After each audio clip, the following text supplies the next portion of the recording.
Exploration Radio is proudly sponsored by the AIG, the Australian Institute of Geoscientists. The 2020 AIG Mentor Program is now open for registrations. Whether you are a mentee looking for some career guidance or networking opportunities, or an experienced geoscientist looking to give back to your community, now is the time to sign up.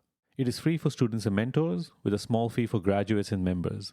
You need to be an AIG member, but the application process is easy and pretty straightforward. And also remember, becoming a member of the AIG means you're also supporting things like this podcast. For more information on the mentor program or the AIG itself, visit aig.org.au. That is aig.org.au.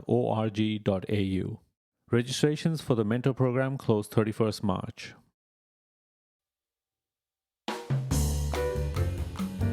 In 2013, Sam Walsh, the then head of Rio Tinto's iron ore division, was on vacation in Singapore. He got a call. The company was looking to him to become the next CEO of Rio Tinto. At that time, Rio Tinto was in dire financial conditions. Adopting a growth at all cost strategy for years before had put the company under immense financial strain. It could have fallen over if things continued that way. This was the company that Sam inherited, and 3 years later, he had turned it around. Everyone says making changes in big companies is like turning around the Titanic. Well, Sam figured out a way to do just that. He joins us this week to tell us about how he did it. So come join us and let's explore. Welcome to Exploration Radio, Sam. Thank you. It's good to be here. So I guess the reason why I was interested in having this conversation with you is obviously you've had quite a long career in the mining and resources industry. You've done quite a lot of different things, but then you also had another career before. And I guess we wanted to dig into some of the things you've learned along the way, the challenges you faced, what would you do differently? That's kind of what we wanted to have this discussion today about. No, that sounds good. Cool. So I guess arguably, professionally, you'd probably be best known for your stint as CEO of Rio Tinto. Yes. Were you always interested in joining the mining or resources industry? Well, I think it was actually the other way round. I was busy making cars at Nissan, and I was approached by John Ralph of CRA. Initially, I just thought he wanted a chat. Okay. But when I met with he and Nick Stump, who ran the aluminium business at that stage, it came clear to me that they were headhunting me to join CRA and mining. Anyway, the interview went really well. We spoke about a whole broad range of topics, mostly associated with manufacturing rather than mining. Mm-hmm. And we got to the end of it, and I said, well, look, I'll let you two sort of work out whether you want to progress this. And John says, no, you misunderstood. When I rang you, you had the job. This was just to convince you. This is just to make sure they still wanted you after the end of that conversation. Well, no, it was the other way around. That it was to convince me that I should join them. Anyway, of course I did. My first role was actually running CRA's aluminium foundry business. It was an aluminium wheel foundry down in Tasmania at Bell Bay, a pilot plant in Melbourne and a pilot plant in Lewis, Kentucky. Okay. So it was quite a diverse business. Of course, a big step down from sort of running Nissan's manufacturing in Australia. But it opened a door. Mm-hmm. And within a year, I was running all of the foundry businesses, including the iron and steel foundries in Phoenix, Arizona, and Santiago in Chile. So I guess the obvious question is, what skill set do you think they were trying to headhunt by trying to bring you into the business? I mean, did you have an interest of going into mining? Like, was that something that was on your radar at that time? Certainly. I mean, one has to admire a mining company like Rio Tinto or BHP. Admire in what sense? Admire in terms of the value add, the scale, the investment, the profit. Yep.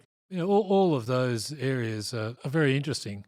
When you work in automotive, it runs on the smell of an oily rag. It really is seriously tough to get the investment dollar.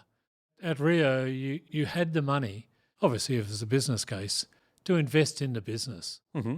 And that's exactly what I did right through my career at Rio Tinto. Yeah, okay. So in the automotive industry, is it harder to then get kind of the capital expenditure to grow the business? No, look, it's incredibly competitive. Okay.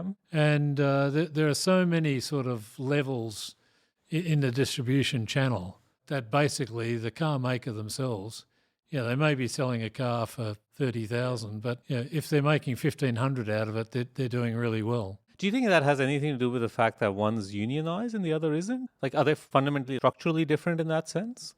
Yeah, I mean, that's an interesting question. It may be right in terms of the productivity that a mining company is able to achieve.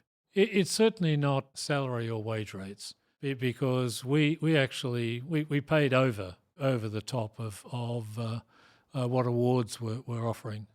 When you think about the mining industry, when you think about the cycles that it goes through, you do often think that there are these moments of capital restriction where the expenditure goes down in line with kind of the commodity cycles. So I find it a little bit interesting, your view that actually mining is a lot more capitally open in that sense, that there is more money for you to do things. Yeah, if you look at the time that I was running Rio Tinto Iron Ore, we invested $20 billion in expanding the operations, the mine, rail and port, but also implementing a whole range of other initiatives that, quite frankly, in the car industry, you would have found basically impossible to do. Okay. So were there things that you could take from the automotive industry to mining? Yeah, I mean, mining like to think themselves as being different to manufacturing, but they're actually not. Okay. It's sort of it's people, it's machinery, it's capital investment. There's a lot of similarities. I can remember when I first started talking about Six Sigma, and I was talking to somebody at Rio Tinto about it, and they said, "Oh, that had never worked in mining," and I said, "Oh, I see." So when a haul truck is running from the shovel to the ROM pad to the primary crusher, they all do it at exactly the same speed, with exactly the same amount of material, in the truck, and the person said, "Well, no." So I said, "So you're saying there is variation in mining?" And he says, yeah, of course there is. I said, "Well, that's what Six Sigma is all about, reducing the variation, standardizing the processes, having processes in control and capable. It's all of those things. And of course it applies to mining just as well as to manufacturing. I can remember I sent one of my black belts to Kennecott Copper, Salt Lake City. They're having trouble with one of their processing plants, and they couldn't work out sort of what on earth was going on. Our black belt went in and obviously analysed the hell out of it. And within a couple of days, he said, "Do you realise that you've got a sequence of pumps that aren't on? They're not operating." They had no idea. And obviously that was a solution to get the plant back operating optimally. But it took the discipline, rigour, analysis of Six Sigma to be able to achieve that. And of course, Six Sigma grew right across the business then.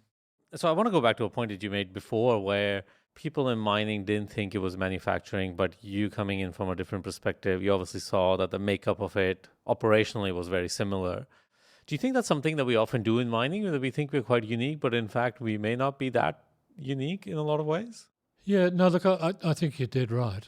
I mean, if you look at the changes mining is undergoing at the moment, I think it's people recognising that technology, innovation, adapting, adopting from whether it's agriculture, mining, aerospace, whatever, that's really, really important.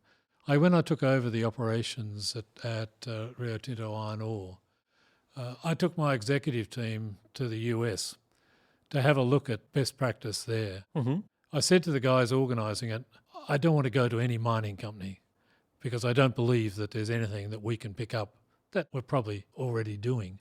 And so we went to universities, we went to Schlumberger, we went to Dell, we went to a range of companies to see what they were actually doing and how they were actually using technology and innovation. And coming out of that grew the remote operations centre that Rio has out at Perth Airport, the automated trucks, the automated trains, the automated drills, a whole range of programs that basically started elsewhere, but we were able to pick it up and adapt it or adopt it and use it.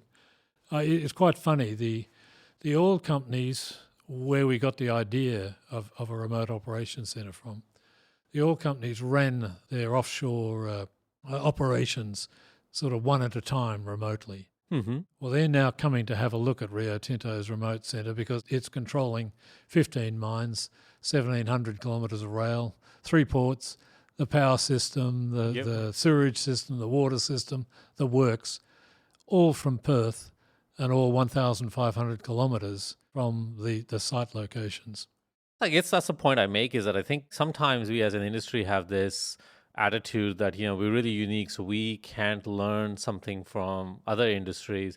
But in reality, I think maybe don't understand the other part of the equation as well, that we could actually export out some of our expertise to other industries as well, which would undeniably probably make them better. I think you're right. I mean, I have to laugh when I hear of Uber and Google and Tesla and others looking at automated vehicles.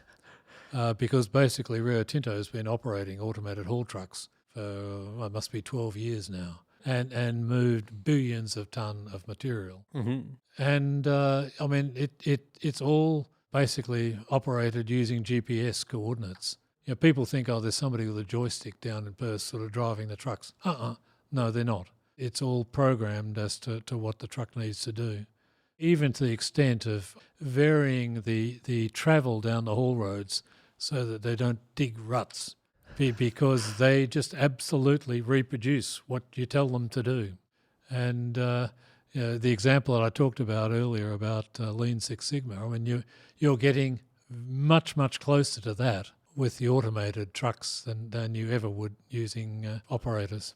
So do you care to comment why then doesn't mining kind of take the lead? Why do people look at Google as the leader in autonomous vehicles? Shouldn't people be looking at Rio Tinto as the leader in autonomous vehicles? Yeah, they should. I have no idea.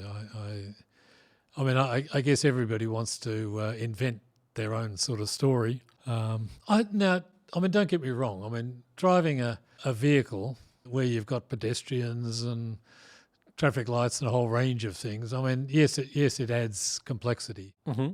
But the starting point is certainly what the automated haul trucks are doing at Rio and BHP and FMG and Hancock and elsewhere. But I guess I always find it really interesting that, say, if I was Rio Tinto and I developed this technology that I was using on my operational site, by allowing, I'm not quite sure what the right word is, but allowing someone else to license that to build upon, maybe I could take it then to the fact that my workers could travel from the camp to the mine in autonomous vehicles as well, because that would be a relatively controlled setting as well, aside from the occasional kangaroo that tries to hop across the road or something like that. Which you'd probably still hit even if you're driving. Yeah, no, look, you're right. And that would be a relatively simple sort of example to automate. But I mean, you've also got to focus on, well, what is the business of mining? And the business of mining is sort of digging holes and shipping ore, all around the world. It's not actually selling technology or sort of helping a Google develop an automated vehicle. You have expressed the point that I was trying to get to at the end, is that as mining, we have a fundamental product, which is that we have to provide resources and minerals for the current society and economy that we have. But surely we would maybe get some social credits for trying to utilize this technology out. Maybe the average Joe person on the street wouldn't just look at a mining company as someone that just digs stuff out of the ground and then ships it to China. They might see another different part of the organization or the industry then as well. Yeah, sure. And I mean, a lot of people don't see what the value add that mining companies actually do make. Yep. There was an article in the paper today talking about the community investment by the mining companies. I'm chair of Royal Flying Doctor Service, and we've just introduced 2 new jets which halve the time to get patients down from Kununurra and to Pilbara. And that's been supported and funded by Rio Tinto. So, I mean, and it's a great and wonderful thing that mining companies do things like that. And they do it right across the spectrum. Now, the average Australian doesn't know. People living in the mining communities, they know. But, yeah, it's a hard ask to get the message across. Is that something you struggled with when you were at Rio? Did you find that it was hard to kind of get your message across? Yeah, look, I think there's been a shift. I think 25, 30 years ago, mining companies would work with governments, federal governments, state governments, even local governments, at sort of getting the whole range of approvals and permits and what have you. And the community basically went along with it because it was jobs and investment and housing and retail shops and what have you. Communities these days, very, very different. Mm-hmm. Communities are looking for community value add, and that's incredibly important. So what do you think has happened? Is it that the society's values have shifted, or has the industry not kept up with their investment in this place? No. Look, I think the industry has, Okay. but I think there's been a shift in sort of attention and focus. Yeah. Okay. In a way, it sort of happened gradually, like the frog in boiling water. Yep. It's happened gradually, and the mining companies have responded. But now it's fully on. I mean, you've got to convince the community first, the government second. Yeah, that's right. Yeah, and I think, the whole concept of business providing social value almost first, or stakeholder Yes. value first before Yes. like shareholder value. I think Yes. that whole dynamic is now changing, where societies are wanting companies to be a lot more honest about what social value do they produce. Yeah, I think that's right. And I mean, the environmental area is a really good example of that. Mm-hmm. I mean, at Rio Tinto, we reduced greenhouse gas by 38% over about a 6-year period. I mean, that was actually stunning. Seriously, seriously good. Converting power stations from diesel to gas. And Mm-hmm. I can remember changing all the light bulbs at Rio Tinto Iron Ore in the Pilbara, and people would laugh about sort of going to LED, sort of high energy lamps. But the fact of the matter is it reduced a megawatt of power. Yep. The impact was huge. I think this is a point that I did want to raise, is that in your tenure as CEO, you did make some bold calls in the fact that you took Rio Tinto out of coal. You made some quite, I think, poignant points about the carbon emission trading and how companies should deal with that. And in a lot of ways, I think you were probably one of the first people to kind of put these things out as a mining company, as a resources company, really. Yeah, I mean, there are a lot of really, really exciting things that we did. Mm-hmm.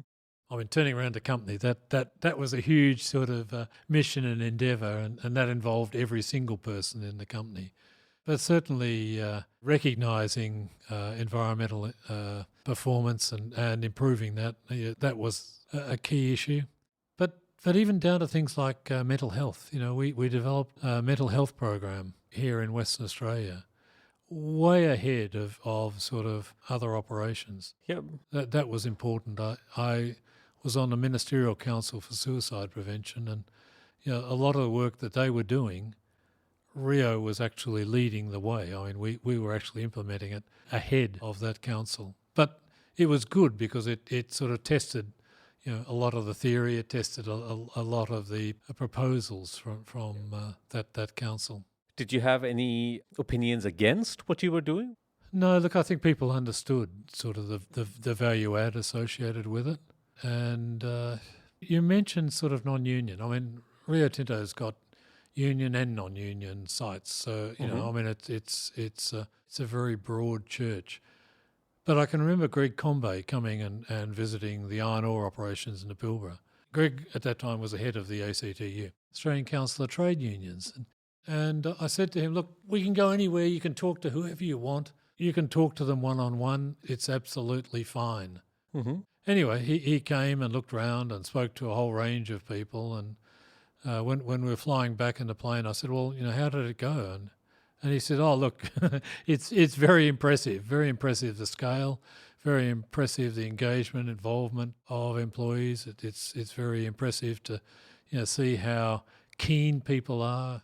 And I said, "Well, look, this is a success case for the ACTU." And he said, "Hang on, run that past me again." I said, "Well, you're looking for employers who pay well, who really focused on conditions of the workforce and so on, and that's what we do. We're non-union, but boy, we've got to work hard to continue to be non-union. We've got to work hard to meet the needs of our employees and show that we care." Yeah, that's right. I mean, that's an obvious part of the equation that people don't understand. So we implemented a bonus, an incentive across the board, every single employee at Rio Tinto Iron Ore.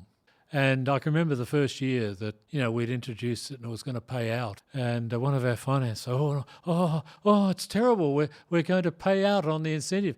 I said, I'm jumping for joy because it meant that we've achieved our targets. And guess who helped us do it? All of the people who are going to get the bonus.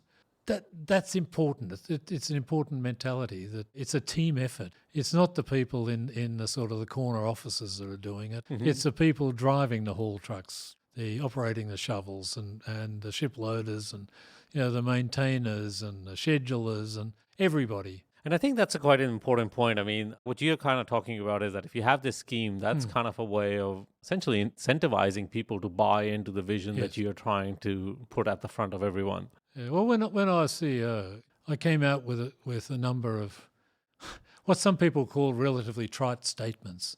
I wanted people to spend our money like it was their own. I wanted the people to act as owners.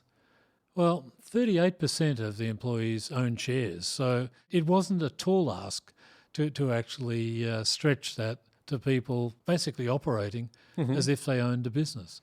And it was fascinating. As I moved around the company, visited sites, I was staggered at the number of people. It's, well, we had this project come up, but I turned it back because if it was my money or if I ran the company, I wouldn't do it. I mean, it was really, really powerful. Mm-hmm. But it was very funny also because there was a mining conference in Barcelona and each of the majors were there, and Ivan Glasenberg from Glencore sort of put up a chart that showed ownership of the company by basically management. And for Rio Tinto and BHP, you needed a microscope to sort of see what percentage of the shares were owned by management and employees. Glencore, of course, was an IPO, and those guys, I can't remember, they owned about 20% of the company. Mm-hmm. So with their chart, it sort of just went off the scale. And everybody laughed, because they were taking the mickey out of me. But I laughed as well because it meant that Ivan didn't actually get what I was saying. I wanted every employee to act as if they're owners, not just the senior management. Senior management will always act as their owners because they're the ones that are making the investment decisions. They're the ones basically running and setting the direction for the company. Yeah, that's right. But I wanted everybody to operate in the same way because setting direction right through the company was very, very important. Yep. And the turnaround that we achieved, pulling $6.8 billion out of our cost structure, that was done by everybody. It certainly wasn't done by me. You kind of brushed on this topic. So when you took over Rio Tinto, there were obviously some reasons why the company had gone down this path where maybe lost control on some fundamental processes inside the company. What was the reason for it? Arguably, we went through a commodity boom that we're probably not going to see again very soon anyway. So was it just that inefficiency crept in because of that? Yeah, look, I mean, certainly people were pushing tons, and it was sort of tons at any cost, given that the margins were so good. But it basically came down to the fact that the company was living beyond its means. Mm-hmm. The year before I took over, we spent $17.6 billion on capital. My first year, we spent 10. Now, growth is good. Growth does actually make money for you. Yep. But our debt was just spiralling out of control. We had $22 billion of debt, and it was growing at a fast rate. And we just simply couldn't afford to actually pay that. I can remember at the time we were turning around Rio, I became very friendly with Alan Mullally of Ford. Mm-hmm. And he and I caught up, and we both decided that the accountants were actually responsible for a lot of issues. And one of the issues they're responsible for was not letting the organisation actually know how they were going, because the accountants were worried about insider trading and a whole raft of things. Well, quite frankly, if you're running Rio Tinto, the guy or lady who's running the ship loader at the port, they know how the company's going because they can actually see it before their eyes. You don't need to sort of see a set of accounts. But not providing the feedback to the organisation as to what's good or bad, that doesn't help. I remember when I took over at Rio, we were forecasting quarterly. Mm-hmm. Well, that's terrific in a very stable environment that you're in 25 years ago. But when you're in a very volatile environment, like we are at the moment, mm-hmm. even forecasting monthly was a big issue. And I can remember the accountants again, God bless them, saying, Sam, our systems won't allow us to forecasts monthly. And I said, well, why? Most of our costs are fixed. And they were, look, Sam, let me give you a bit of a lesson about it. It's variable and fixed costs. And I said, oh, labour. So are we going to hire drastically more people next month? No. Are we going to pay them more money? Well, actually, no. Oh, so you're telling me then that labour is a fixed cost in the short term? And they sort of sat back and thought about it. And they said, well, yeah, you're right. It is in the short term. Mm-hmm. And it's same with a whole range of input costs that in the short term they're fixed. Well, cut a long story short, within a couple of months, they very proudly came to me and said, oh, look, we're in 5% of accuracy with our forecasts. And I said, oh, that's great. Yeah. It was no surprise to me. I think the forecasts are important. I shouldn't really say this, but last month's accounts, it's gone.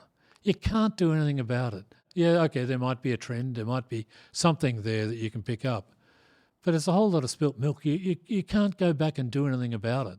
But this month or next month, you can do something about it. And having accurate forecasts of where you're heading and understanding what the variables are that actually help you make it, that's really, really important. I think the other thing, just sort of having another go at the accountants, and I'm sure you'll get lots of emails about this. Yeah. Operating for profit and loss. Mm-hmm.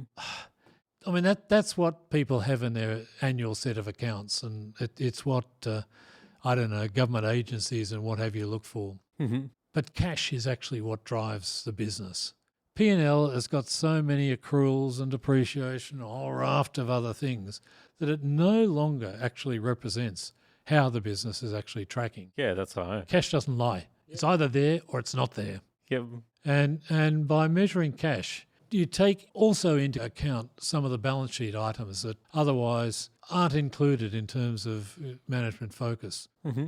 And, I mentioned in our earlier conversation about Six Sigma, work in progress, working capital. Mm-hmm. At Rio Tinto, when I took over as CEO, we had $6 billion of working capital. Mm-hmm. Certainly sort of stores and workshop and what have you, but there was a heck of a lot of material, finished product and work in progress. And that material was actually overhanging the market. I mean, we had to borrow the money to actually fund the $6 billion. Yeah. Well, guess what? We got it down to $1 billion. We took $5 billion out of the working capital. Now, if you take the Toyota production system, it actually also means that you've got to be far, far more efficient and effective to how you run the operations, because you no longer have that safety stock. So it comes back to the point that I was making earlier about having in control and capable processes. If you don't, you'll fall over. On my first working day in the London office, I sat in on I think it was an investment committee meeting, and I was just staggered at how dysfunctional it actually was. In the rush to grow, the checks and balances that the company had been famous for had basically disappeared. The head office review groups, the commercial review, the technical review group, they'd actually lost their power. Mm-hmm. And we didn't have an aggressive hurdle rate for projects. Okay. Basically, if you achieved a positive NPV, then your project went ahead. Mm-hmm. Well, that's good, and technically that should work. But I got the group to analyse all of our projects over the past 10 years and to work out which were the good projects and which were the bad. Good projects were always good projects. So, if you've got an internal rate of return of more than 15%, the project's going to be good. Yep. The projects with an IRR less than 15, people pulled over the line with some very heroic assumptions. Yes, we'll be able, once we're operating, we'll be able to pull 20% out of our cost. And the capital budget, that's, well, yes, that's very conservative. We should be able to do it for 25% less. And of course, when reality set in, the people didn't achieve it. Yeah. And the bad projects were bad projects. We set targets, hurdles for IRR, and that really sort of, removed the chaff. And that was important. Yeah. And obviously we reinstated the commercial review group and the technical review group. They were important checks and balances. Project champions are great. I mean, they're really good, really enthusiastic, really motivated, lots of drive and energy. But you need somebody in the cold light of day to look at a project and say, hang on. Is life really like that? Yeah, that's if you're part of a project team, it's easy to Yes. convince everyone around the table this is a great thing and we should go ahead with it. So, I mean, these were part of the strength of Rio Tinto, that our investment decisions were incredibly sound. Mm-hmm. And, in the rush to grow, a lot of that had been sort of brushed to one side. So, as I say, day one, it became blindingly obvious to me what I needed to do to actually turn the company around. Okay. Now, my wife says I'm not allowed to say that because she says that it's very egotistical, but and maybe it is, but it turned it into a very simple solution rather than aiming for something that was going to completely turn the company upside down. From like an outsider's view, your tenure at the company, it was very clear what you were trying to do. And I think that's always a good sign. I don't know if you were that clear in your head about what you wanted to do, but I think from the outside, it definitely looked like there were some very clear goals that the company was trying to meet. Yeah, no, we, the team, were very clear on what we wanted to achieve. Yeah. And, I guess the only thing that we didn't see was just how quickly we could actually achieve it, how quickly we could turn the company around. And, all the heady targets that we set, we actually beat those, which was great. So you obviously had a partner in crime as well, Chris Lynch. How much was it actually involving Chris? Because it sounds like a lot of the issues that the company had were around the financial side or the financial management. Yeah, I mean, Chris was a real gem. He was, he was sitting on the board and somebody suggested to me, well, maybe Chris is interested in becoming CFO. And my eyes sort of lit up. Because he understood it, he got it. And it certainly helped for the two of us to be able to sort of work through a number of the issues that I mentioned earlier. And Chris was able to help me at a working level sort of achieve that through the finance area. But also importantly, at the investment committee and other areas where we were making some pretty heady decisions. Mm-hmm. As I said earlier, it's a team effort. People think, you've got a CEO, he's in the corner office, or she, and, they're doing it all. You're actually not. Mm-hmm. You're actually working with your executive committee team, and each of those people are working through their staff to get things done. Mm-hmm. And Chris was really, really important. Chris and I were totally aligned with what actually had to be achieved, and that made it easy. I can remember Chris and his team set up a weekly review of cash. Fantastic. I'd sit in on it, but they'd actually drive it. And, it was a stand-up only meeting, which meant that it was short. And we just go through every aspect of cash generation. Mm-hmm. And it was fantastic because you could actually see there on a weekly basis how the company was actually operating. It was really, really good. I want to dig into this a little bit because this is something that we talked about in our pre-interview conversation. You were in charge of a really big company. The kind of normal conversation seems to be that it is impossible to change culture in big companies. It's like turning the Titanic around, all of these kind of things that people say. So how did you do it? How do you go about changing an organization like Rio Tinto? Yeah, it's certainly consistency of purpose and focus. One of the traps for a CEO is that he or she sort of thinks of some bright initiative or fad or whatever and goes ahead and sort of implements that. Well, of course, within an organisation, as you say, culture change takes time.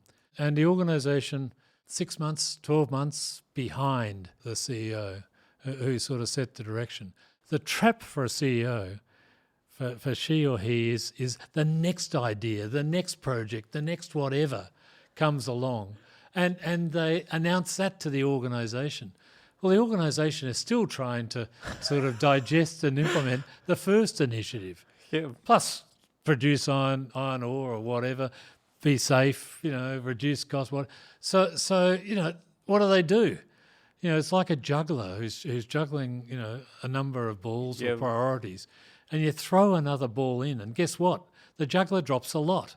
And that's what can happen in an organisation if you don't realise that an organisation can only concentrate 3 or 4 things at once. They can't go beyond that. And it's incredibly important that you have consistency of purpose. that you do engage, that you do communicate. Because I think that's a point that you made about the team aspect, which I think is quite important in that in big organizations, your ability to interact with all parts of the organization are somewhat limited. You can't really get FaceTime with every employee. You're not necessarily going to get FaceTime or an engagement with every single working team or group or management group or anything like that. So you do actually need that level below you or the couple of levels below you to empower them to kind of take your message. No, exactly.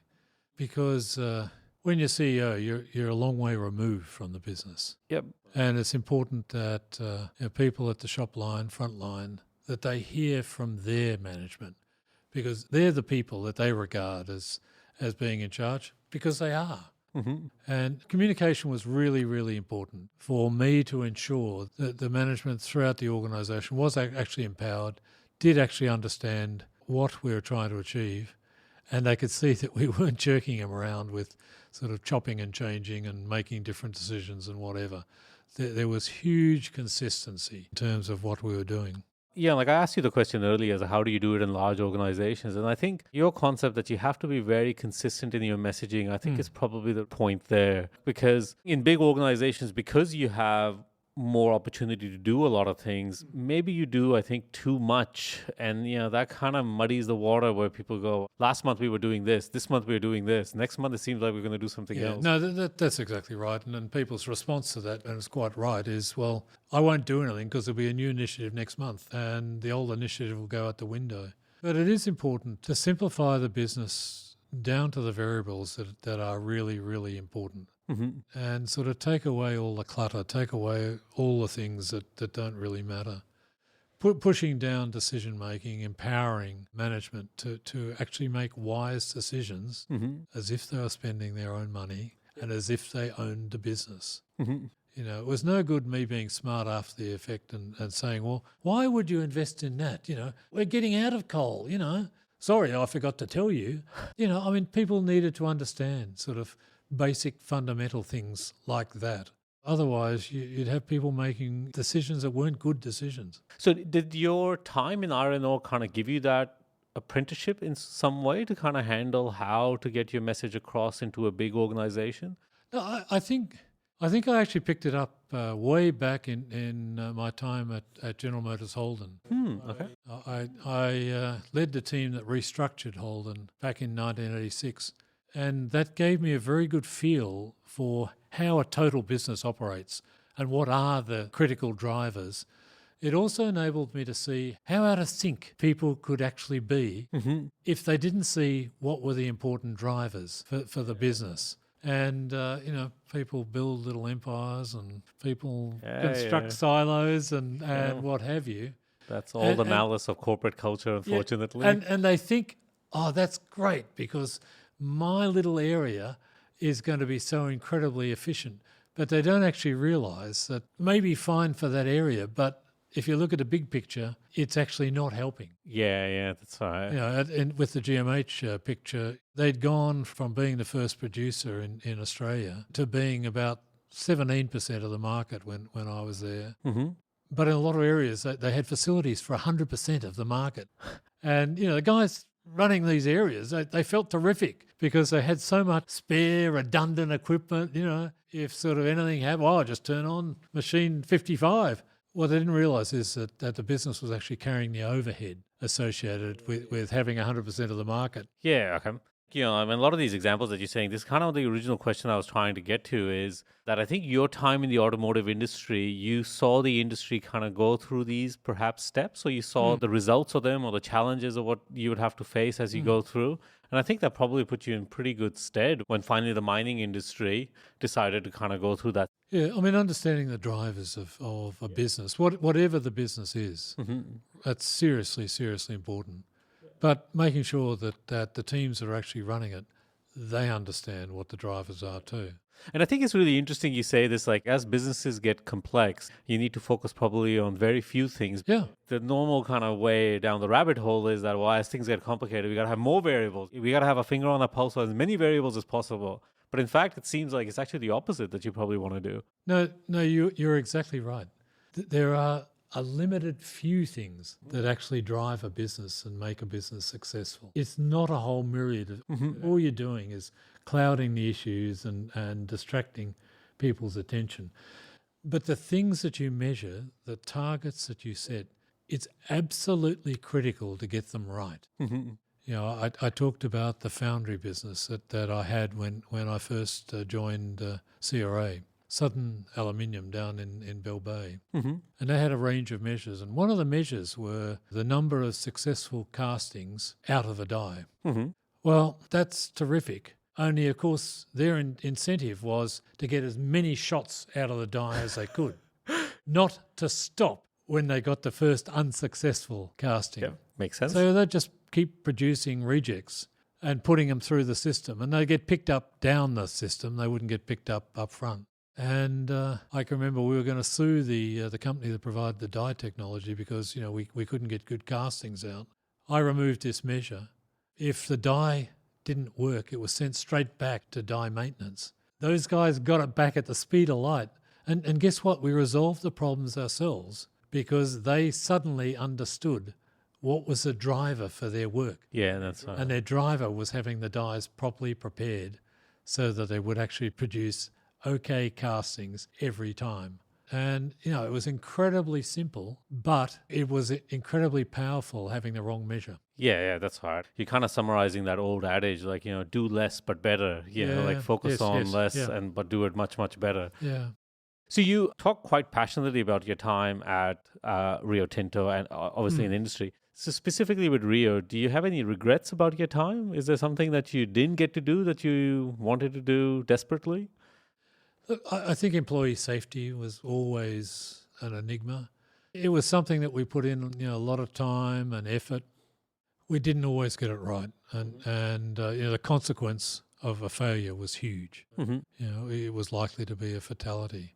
Every time you analysed it, you know, the writing was on the wall. You know, if people had only studied or analysed what they were doing, they'd realise all those lucky near misses and lucky escapes and what have you, sooner or later would catch up with somebody. And, you know, don't get me wrong, I mean, the safety has improved out of sight, but there are still these random events where there's a huge consequence. Is that part of the push that you particularly wanted to get around automation? Yeah, I mean, automation was certainly part of it. You know, I was fascinated when we introduced automated trucks at our first mine, and the people working there said, from a safety viewpoint, they prefer an automated truck.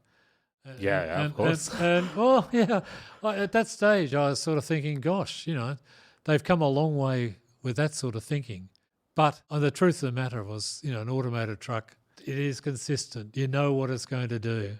And also it has a whole range of sort of safety devices that will shut it down if something does go wrong, something gets in its path. Whereas, you know, a haul truck driver, you know, she or he can fall asleep at the wheel and never knows what happens. The other driver for automation is, quite frankly, young people these days want to live in a capital city. Yep. And it just means that it's getting harder and harder to retain, I guess, you know, a third of the workforce, which is currently constantly under churn. There's sort of a third of long-timers, they'll be there forever. There's another third that's pretty sort of stable and consistent. Then you've got the third that just keeps changing. Yep. And, you know, as you know, study of millennials tells you that, you know, these people will have 2 or 3 careers. You know, they don't have the loyalty or whatever. So automation sort of answers that. Well, as from a safety viewpoint, it was just practical. I mean, I think the fact that the industry's gone down this scale thing about, you know, bigger and bigger operations, you know, iron ore went from whatever was 100 million tons per annum to 300 million tons per annum probably in your tenure. Well, actually from 60 to 320. But yeah, anyway, who's arguing? Yeah, that's right. So, I mean, whatever that is, 5-fold increase. And if you're going to increase the business by 5-fold, then the amount of people that you need, part of that people problem has to be kind of solved by automation. Trying to attract that many people continuously using the same method that was probably used 20 years ago, I think it's going to be really difficult. So when you say, I think automation was a practical step, it totally makes sense if you kind of look at it from that part of the problem. The other part of it is that workers will probably want something different. Yeah, no, look, I think that's right. And as you automate, you change the jobs. So the jobs become, well, more demanding, higher complexity, and more challenging. Yeah, that's hard. Just sort of coming back to things that migrated from manufacturing to mining, and the remote operations centre, that was part of it. I was quite surprised when I joined CRA that the planning and scheduling wasn't really a function that was valued. Whereas in the car industry, when you're running an assembly line, you better have good planning and scheduling. And we started sort of working on that, creating a central planning group, which actually led to the remote operations centre. In other words, putting all the people who were sort of focused on making things happen, putting them all in one room. And it was incredible that for the first time, people running the rail, they could either see that a mine wasn't ready to receive the train, or they could see that the stockpiles at the port were full, and what are you going to do with a train? Yeah. So it gave huge line of sight to the organisation, but it also increased the discipline and rigour in terms of planning. I remember I took a very senior guy from Toyota around the plant. Now, I did apologise before we started that, well, some of what you see will look like the Toyota production system. And we went round and he had a look at it. And it was a Toyota production system basically operating on steroids because the Toyota production system has people manually sort of running control charts. The remote operations centre does it in real time across the entire organisation. The planning people and scheduling people could see right in front of them whether the material coming from the 5 mines was actually within the control limits or not. And they could see what they had to do to correct it. So at the end of the tour, the chap says, look, Sam, son, you've actually taken the Toyota production system to the next level. And we'll take it back to Nagoya. I mean, is that something that you're proudest of? Is that the fact that the company got this remote operations center up and running? Look, I think the thing turning around a company, that was important. The company could have gone down the gurgler with debt if we hadn't turned that round. Yep. But through the process of innovation and technology, we created a tagline, the mine of the future. And I was the only person within the company who didn't know what it meant. And I have well-meaning people sort of, well, Sam, it means automation, it means remote operation, it means all of it. And I said, yes, it does. But who would have thought 15 years ago we would have been doing what we're doing today? And what do you think we're going to be doing 15 years from now? Yep. I, as CEO, don't want to define what mine of the future looks like because I don't want to limit people's vision. I want people seriously to take all of our operations to the next level using the technology that will exist in the future. Yep. By the way, mining engineers will hate this, but a mining business is really a logistics business. Yep. Yes, you do mining up front. And Sam, you have slagged off accountants and now you slagged off mining engineers. You're going to have no friends left in this industry. I know, but you need to see it all in the context. Yep. I mean, okay, if you're mining diamonds, then okay. The mining part of it is going to be your fundamental critical part, and the diamonds you can take out in the back of a ute. If you're mining sort of iron ore, copper, a whole range of commodities, then the logistics of actually moving that from one part of the world to another, that becomes absolutely fundamental. Yeah, that's right. And I think this is a part of the story that not a lot of people know, that there are other industries that look at the iron ore business in WA as this really good logistics business and how it's set up, how it manages all of these different inputs, outputs, all of these things. Yes. You gave an example, how companies coming in, but there are obviously other companies that look at this and go, well, actually, this is the level of control we would like to have on our business. I mean, I thank God that Charles Court was wise enough not to actually make the decision to invest in the rail, the power, the infrastructure for the mining operations. I mean, okay, the government couldn't afford it, but it actually meant we actually installed fit for purpose. Yeah, that's right. I can remember, 15 years ago, somebody suggested that we sold down our power station. And I basically said, over my dead body. Because power companies have different levels of service provided. We needed sort of 98, 99% availability because every 1% that you lost meant that you lost, I don't know, 1 million tonnes or maybe more. That's right. Of product that you could never, ever, win back. It was gone for all time. Yeah. So availability of the power station, availability of the rail, availability of the port, absolutely critical to run an efficient and effective operation. Mm-hmm. I think it makes total sense from that point of view when you think about it that way. So the obvious question there is, why were you interested in becoming CEO? Because I didn't notice that there was something that you said where you didn't immediately say yes to the role when you were offered it. But in reflection, you actually took the role. Were you interested in becoming CEO? Did you see it as a challenge? Yeah, it all happened very, very quickly. My wife and I were in Singapore for a weekend and I got a note, come to London for an emergency board meeting. Mm-hmm. It was actually quite funny because I had to buy a suit because I didn't have a suit in Singapore and I'd never been to a board meeting where you turned up in fancy dress. So, and when you're handsomely proportioned like me, buying a suit in Singapore is not an easy job. So I'm glad you're making that joke. No, I know. So I had to go to a 24-hour tailor. But yeah, look, so it was all a bit of surprise. There was a decision that the current CEO would be departing. I can remember being called into the chairman's office and he sort of told me that Tom would be leaving and that they'd be looking for a new CEO and I was sort of going through my head, who on earth is that going to be? Yeah. And he said, well, these are my options. We'd like you.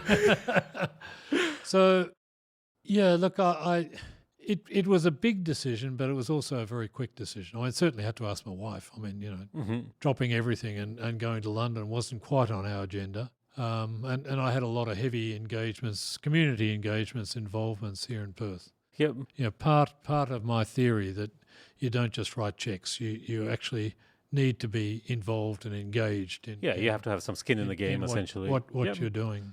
And then, of course, can you actually... achieve the miracle and turn the company around? I guess one of the questions I've always wanted to ask, I know I can't ask you a lot about your time or how your tenure ended at the company, but I want to, ask a personal question.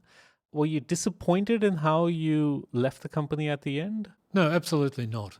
No, look, I was overjoyed that, I actually got the chance to be CEO. I was overjoyed that in 3.5 years I was CEO, we actually turned the company around.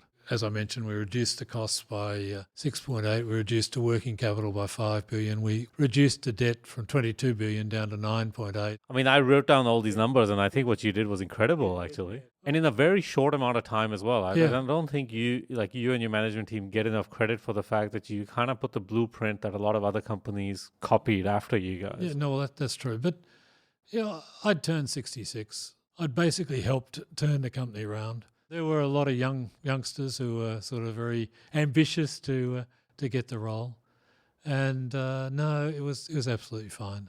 Okay. So I have retired, and for all those sort of out there who are a little bit anxious about retirement, let me tell you, it's fantastic.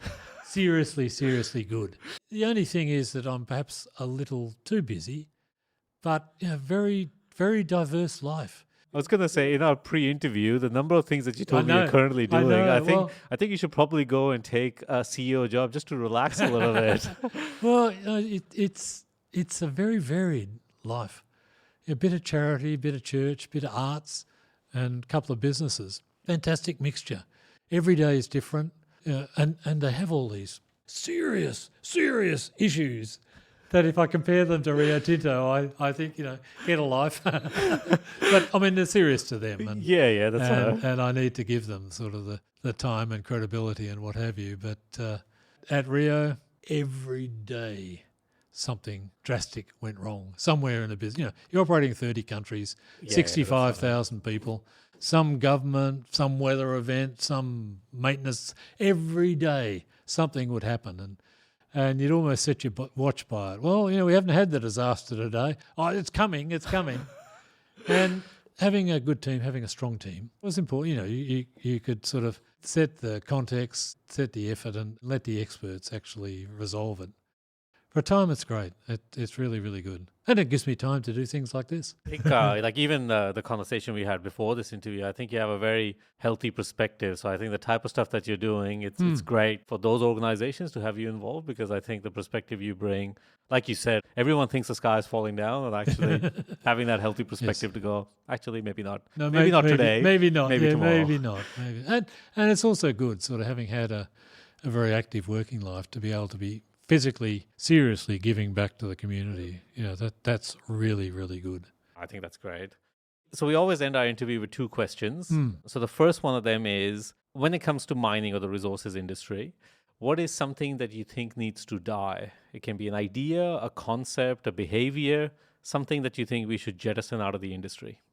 Yeah, I mean, that's an interesting question. And I think we need to remove the not invented here syndrome and be far more broad-minded in our outlook, looking to what's happening elsewhere, or looking to what are the key issues of the day. If I think about my time at Rio Tinto, we were very focused on community issues way before they became the imperative that they are today, because we could see that they were going to be important, and we could see that improving efficiency, reducing environmental footprint, improving safety, all of these things were going to be critical to us in the future. And as I've already said, a lot of the ideas we actually took from different areas. Automated haul trucks, well, guess what? They're automated tractors in farms way before automated trucks. Yeah, good point. Remote Operations Centre came out of oil and gas, not out of mining. And there's sort of a range of things like that where you can actually, by keeping your eyes open as to what's happening elsewhere, you can actually pick it up. I mean, the point you're making, I think, is quite good. You can sit there trying to think of new ideas, or you can go out and find ideas that you can adapt or adopt into your way of working. Sure. So conversely, and last question, what is something that you think we should maintain at all costs? Something that's fundamental to our DNA that we should never lose? Yeah, well, this will sound rather funny to you after my comments about mining engineers, but ensuring that there is the training, the development of the people with fundamental mining skills is important. And you also mentioned the sort of cycles that mining goes through.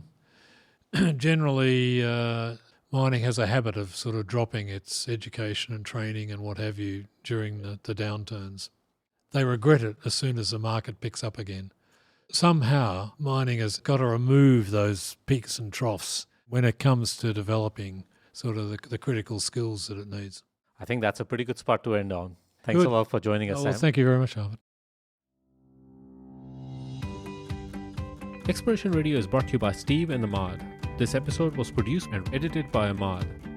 If you want to find out more about this podcast, check us out on explorationradio.com or follow us on LinkedIn, Facebook, or Twitter. And we're even on Instagram.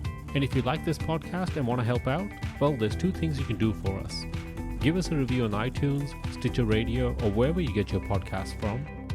And consider supporting us in producing more of this content. You can find the details on how to do that on our website at explorationradio.com/support. Until next time, let's keep exploring.